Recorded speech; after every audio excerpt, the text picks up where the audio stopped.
Welcome to the Orlando Sentinel's editorial board interview with Lake County Judge Chad Monty, who is seeking re-election on the August 20th ballot after being appointed to the bench in 2023 to fill a newly created judgeship. His opponent, Francesca Sabatini, was also invited to appear in this interview, but has declined. So today, Judge Monty has the floor. And I'm going to dive in with the very first question. The phrase judicial temperament is often used to describe those qualities that a good judge should exhibit. Which of those qualities do you believe are most important, especially in county court? One of the things that I learned when I first took the bench last year, of course, I had asked some of the judges that I had been in front of over the years as a prosecutor, for some of their advice. And by far the most wide-ranging answer was take the time to listen to the people that are in front of you. Listen to what they have to say.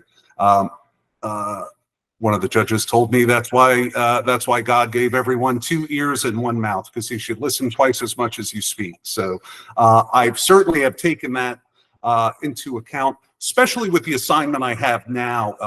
My assignment is small claims court and civil traffic court. Vast majority of I have many self-represented litigants, pro se litigants there. So as far as listening to what people have to say, they don't understand. Many people's first experience with the court system is in county court, is in small claims court or civil traffic court. Most of the times not represented by attorneys. Sometimes they are, but many people are not. So of course, listening to what people have to say. And also, that's also on me as far as asking the right questions. For example, even in small claims court, sometimes if a self-represented plaintiff gets a default, I've been asked the question when I first started. I didn't think about this at the time, but the plaintiff asked me, "Oh, well, what does that mean? What is a default?" So of course I explained it to them. And that is the biggest part of it, listening to these people, making sure that they feel that they have had they've been heard by the court, they've had their time in court to be heard with that. I would say the other aspect is probably patience as far as dealing with that. Again, with many self-represented litigants, they're not attorneys, of course. They don't know all the rules. Small claims can be slightly relaxed, but the rules of evidence still apply, and the courtroom rules. So having the patience to sit and listen to people, what they have to say, if they have questions. Of course, I can't give legal advice, but just to take the time so they feel that they have the information that they need. Thank you for that. I know the Florida Supreme Court recently made a decision regarding the word conservative and the restrictions on what judges can say and hint about political affiliation. What's your view of that decision, and is it changing the way that you campaign? I believe, since I'm a judge at Cannons, I believe it may be improper for me to comment on the decision by the Florida Supreme Court.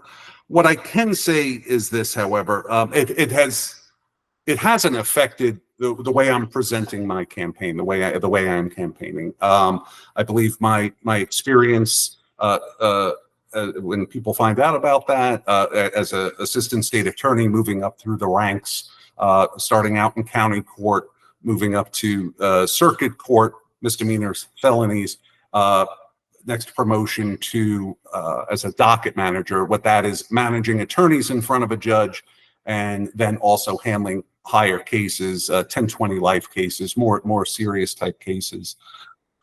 As far as doing that, my experience speaks for itself. After I was a docket manager, I was promoted to division chief of the Lake County State Attorney's Office, running an office of 70 plus attorneys and staff. So it hasn't changed. Again, I believe my experience speaks for itself, but it hasn't changed the way I'm campaigning. That has not been hasn't changed anything that I've done. And of course, as a judge, my personal feelings are of no consequence, and that's truly the most important thing. And people will often ask, a judge's race is a nonpartisan race. You're not declared as a Republican or a Democrat. And sometimes people are disappointed when I tell them that, but I explain, doesn't it make sense that judges are not allowed to do that? My personal feelings are of no consequence. Why would you want a judge to make a ruling based upon my feelings and not the law? So, but no, that decision has not affected my campaign at all and moving forward. Just the same as before the decision. Great, thank you for that. I do have a quick follow-up that's sort of related about recusals. I know that recusals happen in terms of personal conflicts or knowledge of one or the other party. Would you ever foresee a situation where you would recuse yourself based on an ideological conflict? No. If a recusal, no, I would never see myself doing it on an ideological way. Just back to my prior point, my personal feelings have no bearing on it. There have been times where in small claims court, I may feel bad for this defendant or this defendant. However, that doesn't change my decision for what ultimately I'm going to do. I took an oath to follow the law, and that's what I've done. So no, as far as from that standpoint, I would never see a circumstance from an ideological standpoint to recuse myself. If I could follow up on that really quickly, Yes. The other reason that judges are frequently asked to recuse themselves is because of a relationship with a party or with an attorney that is pre-existing and known. Sure. When you are presented with a request on those grounds, how would you tend to handle that without, pre-announcing? But just to give an idea of what kind of things you might think of when you're evaluating that request. Sure. If a recusal request came in, if it is legally sufficient, then it should be granted. Quite frankly, if it's legally sufficient, it should be granted. And there are, of course, multiple reasons for that. You want the parties to feel, both sides to feel, that they are going to get someone, and not to say that I would be influenced by whatever the reason for the recusal is, but it's that mere appearance potentially of impropriety or a reason to recuse yourself. So again, if it's legally sufficient, absolutely it should be granted. Thank you. And I also wanted to follow up on something else you said when you talked about pro se litigants appearing before you, and especially in small claims court. Talk about the people's court. Does Lake County have the resources for these plaintiffs, these defendants, these people, pro se litigants, to adequately help themselves? And are you seeing areas where you'd like court administration to consider adding more resources? No, over the year plus, it's actually been about April, so 15 months, give or take, since I've been on the bench. No, actually, I've been very impressed with court administration and their ability to provide resources to people. Whether it is the most common one, of course, is an interpreter. So the interpreter's availability, whether they're available live in court or whether they are available via Zoom. Sometimes they're, can be stretched a little thin. Fifth Circuit is pretty 5 counties, so it's a large area. But for Lake County, no, everything.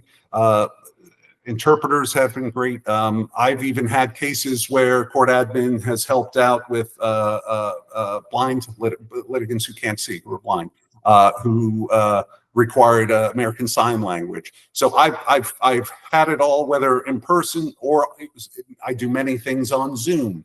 The reason is that with small claims is to reduce my goal has been, of course, and I'm getting slightly off topic, but one of the things I have changed, the first 6 months I was on the bench, I didn't change anything. Who would I be to come in and having no experience and make changes to the docket? But after about 6 months, I changed some of the way the pre-trials were heard.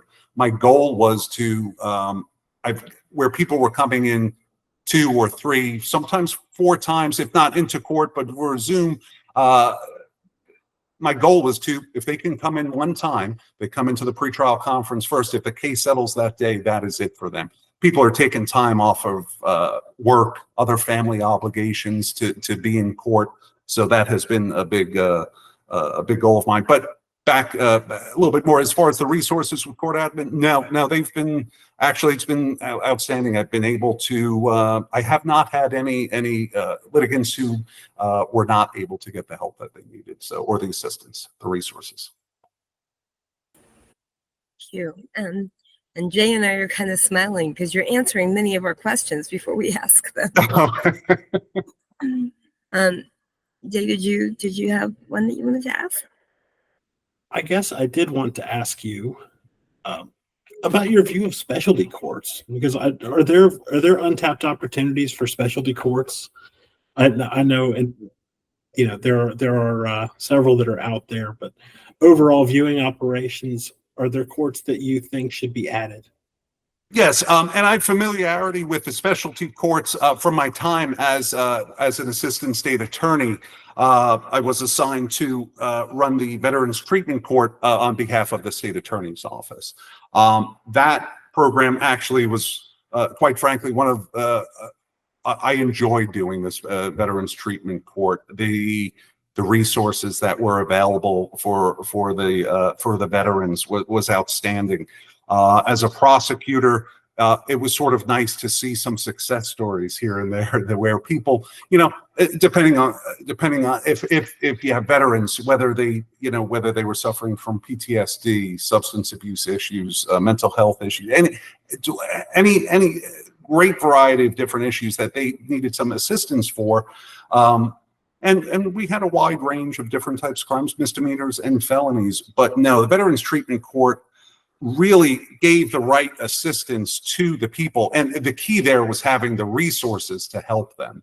So even as a prosecutor, I thoroughly enjoyed that court, gave the people the opportunity. I did see some amazing success stories when you compared someone from the time that they came into the program to the time that they graduated. It was just very touching and you know, very fulfilling, just even from the state side. In Lake County, we have a teen court. We do not have a drug court or a mental health court. I certainly would welcome that. You know, as far as being available in Lake County, it's something that from seeing the success of Veterans Treatment Court, and I know there are different issues as far as with having resources for the others. Of course, with Veterans Court, the VA is a huge part of that. But no, I certainly would welcome a drug court or mental health court in Lake County. Thank you. And you'd also touched on this earlier, but one of the most compelling features of county court is the incredible volume of cases that flow through it. Traffic cases, small claims, lower dollar full-fledged civil suits. You know, so much comes through, and you do have to be efficient. But at the same time, you know, keeping in mind that many of these people are very confused. They have no experience with the legal system. So how do you described one way that you try to increase the efficiency of the way cases are handled. Do you have any other ideas, including things that you put into practice that would improve the efficiency of county court? The most, and I'll refer back to it just briefly because I spoke about it earlier, but yes, the small claims court, having the one pretrial conference the same day as mediation, so it's one time there. That has been, I think, is been one of the biggest things for me to to keep things moving. And it does give me time to speak with the litigants. As I mentioned earlier, ask them the questions. Do you understand what's going on? Do you have any questions for me? If I can answer the question. But no, that has been probably the most impactful. The volume is certainly high in small claims court because it's but no, as far as, and there are times where if I see, and I always have an open communication with the clerk's office, if my clerk tells me, hey, we've seen some uptick in filings going on. So, okay, well, you know what, do we need to? I'll add on a day here or there. If I have the time to do it, I'll certainly have no problem with adding on another court date to do it, to address those cases. And the same with my civil traffic docket. If I can add on more cases per hour or more cases per session, whatever it may be, to get there. I'm of course mindful of sometimes as far as with small claims court, the pretrial conference is in person. The purpose of that is to do the mediation at the same time, and it's always good with that. With civil traffic, that is also in person, and it gives the opportunity, that's sort of split whether it's pro se, self-represented, or there are attorneys there. But no, again, even with the civil traffic, there are times where it's like, hey, we've seen an uptick in some of the cases coming through in civil traffic. And one thing, my assistant is very good at keeping track of my calendar, and we'll certainly discuss, when can we add this additional small claims pretrial session or the civil traffic session. And but as far as that goes, those 2 points have been, the most I've certainly seen a difference with adding and making some of those changes. Well, thank you. Well, we have actually come to the time that we had allotted. Because she did not appear, I will just give our readers a brief outline. Francesca Sabatini, who is challenging Judge Monty. She is an attorney who's been in practice in Lake County since 2012, mostly civil, representing several cities. And she is the wife of former legislator Anthony Sabatini, who is also on the ballot this time around. And she has a website. So if you are curious about any more of her platform, you can go seek it out. Judge Monty also has information available about his candidacy online. And so that kind of is why we do these interviews. We will be making an endorsement in this race, but we urge readers to do their best to seek out independent information.